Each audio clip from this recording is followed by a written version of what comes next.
According to the philosopher of technology, Richard Birksworth, Derrida's concept of originary technicity brings forward the, quote, differential relation between the human and its supplements, unquote. Drawing on this initial definition, our talk focuses on the concept of originary technicity to address the aporetic relationship between the human and the technical as new technologies redefine the conditions of the political. In using the term aporetic, we highlight the unresolvable tension of placing either element prior to the other, pointing to the co-constitution of these regimes rather than leaning towards either technological or social determinisms. In addition, by showcasing originary technicity, we draw attention to the redistribution of technical and affective capacities that remake the body within new political relations. Given that technology constitutes time, space, and bodies inherent to any political thinking, there is a need for a renewed understanding of how technology is originary to the human condition and therefore to its sociality. Drawing on Weber's formulation of politics as distribution of resources, this paper analyzes originary technicity as a deconstructive concept that sheds light on the transformations and eventual redistributions of roles, capacities, and affects across human and non-human entanglements. As such, our presentation traces the move from imaginations of political communities to measure decentralization and becoming non-human of population affect. In what follows, we juxtapose different examples ranging from institutional power and what's called risk algorithms to new regimes of sensibility in data mining processes. By analyzing these examples, we argue that the originary affordances of technology ought to be fundamental to political theorizations, especially when tracing the subject of the political. Yet, we remain with Derridean thought by keeping the tension and unresolvability, or in his words, we stay with the interminable aspect of this relationship, both because the human can only speculatively grasp the technical regime and because the regenerate technicity keeps redefining its conditions, reopening this reflection to thought.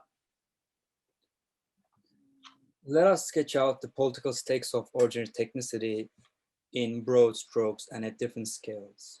Within institutional context, ordinary technicity allow for more intimate knowledge of populations through ubiquitous tracking and accelerate the movement of capital through widespread use of machine learning in financial markets. In turn, algorithms also produce displacement of political responsibility from the human to the non-human, as their calculative processes are black boxed and operate beyond human perception. For example, risk assessment algorithms are increasingly being used in courtrooms across the US to help inform decisions about defendants at almost every stage of the criminal justice system.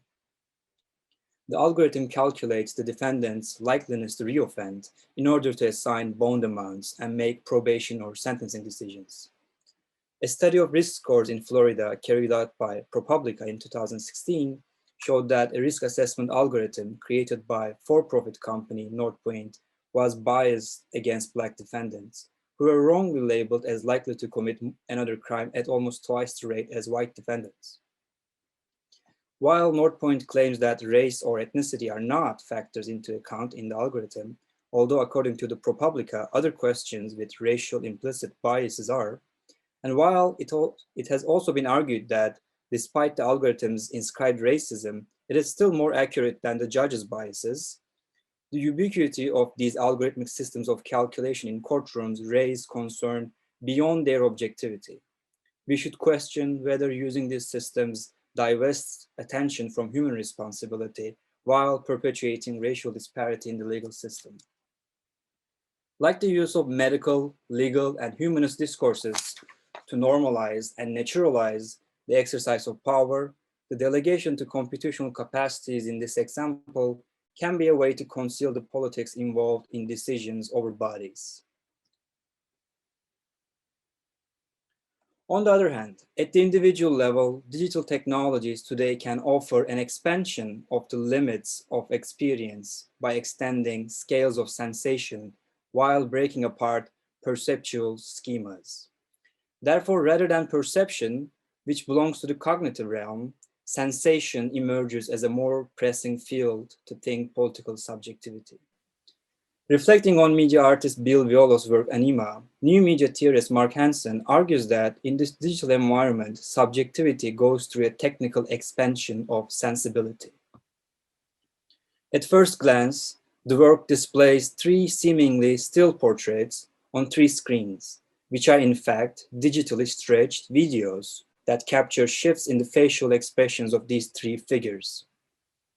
In this technical stretching of 1 second to a minute, the work lets the viewer, quote, encounter the rich texture of the microstages in between recognizable or discrete emotional states, unquote.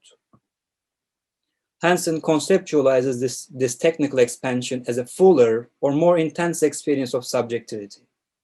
Yet, given our interpretation of originary technicity as a matter of redistribution of capacities, we are hesitant to claim that experience of subjectivity is necessarily fuller or more intense. In fact, Hansen describes the unsettling experience of looking at the work as dismantling the usual assemblage of perception of change. In other words, if the viewers cannot see any continuous change in the facial expressions to evidence that this is a video and not a still image, occasional blinks leave them unsettled, creating intense affectivity. That sensation is reaching previously inaccessible scales of affectivity thanks to digital capacities, even if it radically challenges inherited categories of perception that organize experience. What is effectively and exceedingly sensed thanks to newly afforded access to different, if not greater scales of material processes, may not be perceived under previous categories of understanding. This example shows how technology radically reconfigures human subjectivity. Let us now consider the aporetic relation between human and technology on a different scale, bringing in population and biopolitical governance. If the Industrial Revolution led to waves of immigration, concentration of labor, and formation of modern cities, digital technology moves, concentrates, and distributes human agency in a new space and time that need profound rethinking. Let's take Facebook as an illustrative example of the dominant technologies of our time, challenging the bodily, spatial, and temporal grounds of our political imaginations, which in turn demonstrates that technology cannot be conceived as prosthesis or derivative of the subject. Facebook cannot be simply seen as an instrument of institutions and individuals it incorporates. Since its inception, Facebook has become a power of itself. It has appropriated school, family, and professional affiliations and remade them in its own image. In addition, the introduction of algorithms in newsfeed marked the transformation of the spatial meta model of network into an open-ended factory and series for organization and disorganization of time. Emerging as such in a social milieu, it has become a political tool to predict and impact population behavior. To accentuate the centrality of ordinary technicity to political thinking, we can trace a genealogy from imagined communities to measured populations by taking these digital affordances of Facebook into focus. The historian and political theorist Benedict Anderson showed how nations are imagined communities.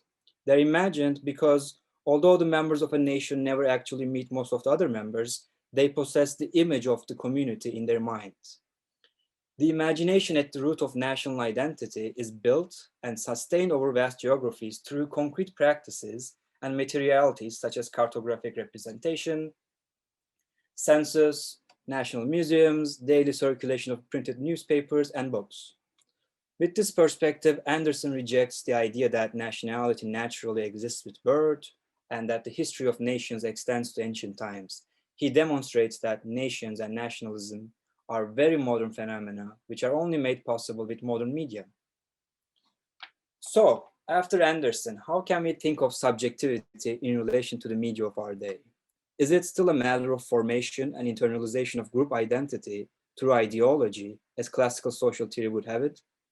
If our contemporary societies are animated by digital technologies, these media measure as much as they represent, exceeding an instrumentalist paradigm of technology. On social media, the use of algorithms and machine learning techniques allow measure and modulation of capacities of populations through the individual interfaces with the platform.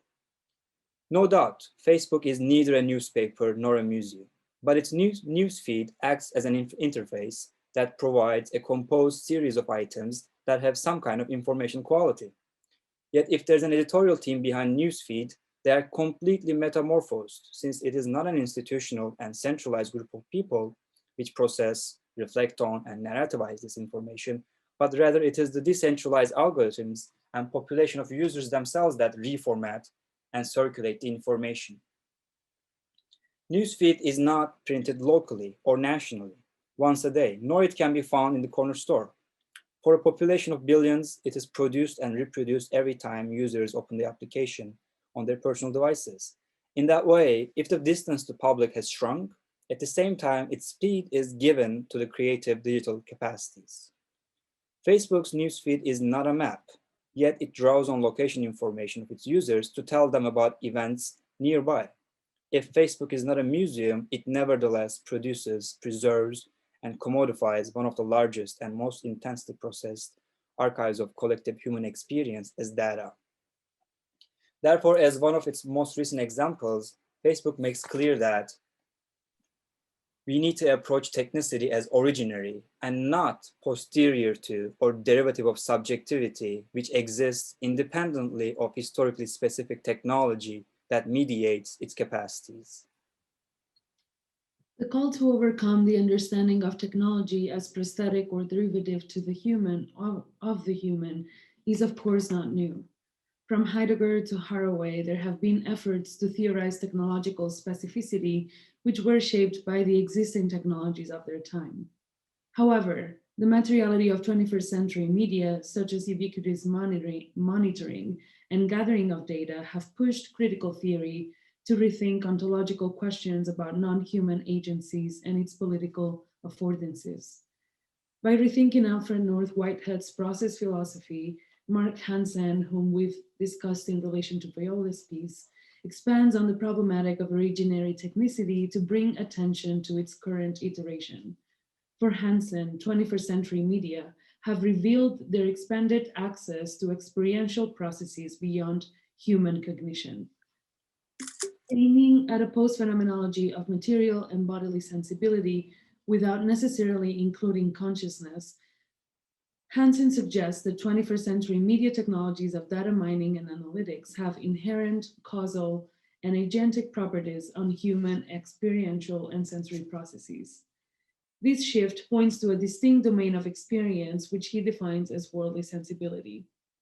Hansen's theory reveals the structure of experience where 21st century data, like the data that we feed into any social media application, holds an intrinsic future-oriented component, the potentiality of worldly sensibility that feeds forward the human into a future that is technologically afforded. Tracking and computational technologies create a capacity to engage with propensities of human processes based on available actualized data. Thus, potential future actualizations are calculated and results are fed back to the immediate futurity of the present, impacting their unfolding. For instance, in 2014, a series of articles on The Guardian reported that the US military conducted research on the digital dynamics of protest movements. The goal of the project was to, quote, determine the critical mass, meaning the tipping point of social contagions by studying their digital traces in the cases of the 2011 Egyptian revolution, the 2011 Russian Duma elections, the 2012 Nigerian fuel subsidy crisis, and the 2013 Gezi Park protest in Turkey, unquote. In other words, they were able to, perhaps for the first time, trace the distributed unfolding of social mobilizations across analog and digital gatherings. If we take this political capacity as a paradigmatic change, it reaffirms that this move from ideological representation to measure and datification, which makes prediction and modulation of protests possible. Worldly sensibility modulates tendencies of different forms of political unrest by targeting the immediate futurity of users and populations that get fed forward data potentiality. Given these examples, and to come back to this sort of environmental agency or worldly sensibility, this remarkable operation of the non-human undermines any leftover sense of ontological subordination of techniques to human ends. Data potentiality is used not only to create externalized simulations based on the humans that feed it, but also, and very significantly so, simulations can develop without relying on an ongoing human supervision or experience. They can relate to each other and create more potentiality in the realm of worldly sensibility. Since worldly sensibility does not necessitate human consciousness to produce experience, consciousness is left with rather an expressive role within this experiential scheme. Yet Hansen's theorization still considers this expressive role a pharmacological recompense for human subjectivity. He claims that this, quote, technical access to and production of data about levels of experience that remain outside our direct experience can nevertheless give us the potential to gain an expanded understanding of our own experience and its implication within larger worldly situations, unquote. Worldly sensibility informs our experience, but it also experiences the potentiality of its own capacity to produce experience. As Hansen ultimately points out, worldly sensibility, quote, exerts its impact not solely as a passive source and by being channeled through the limited subjective processes, but as an environmental agency enveloping such processes, exceeding them in its total scope, unquote.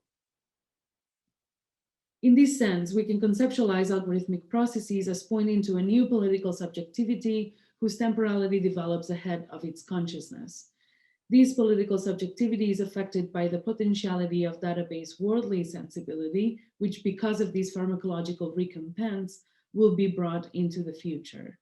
Digital technologies then can conceive experiential processes before they can be represented, while at the same time, this data potentiality opens the future of political subjectivity. To summarize our discussion, we think that a renewed conceptualization of body and subjectivity as they partake in power relations is essential to understanding of politics. We find the concept of originary technicity useful to challenge the instrumentalist paradigm of technology, which tends to conceive intentional political subjects as external to the technological apparatus. Instead, drawing on critical media studies literature, we argued that bodies and affect are always gathered and distributed by a technical apparatus, which has its own specificity. In discussing legal, social, and artistic examples, we showed both the technical specificity of the apparatus, as well as how the technical is renewing previous modes of producing political subjects and relations. By describing the movement from imagined communities to measured populations, we highlighted the irreducible force of techniques in politics. Finally, we hope that discussing new philosophical work that deals with the new ontological affordances of 21st century media, referred to as worldly sensibility here, can help us talk about a new temporality of bodies that emerges insofar as their future and potential is technically processed and produced by technologies of data mining and analytics. Thank you very much.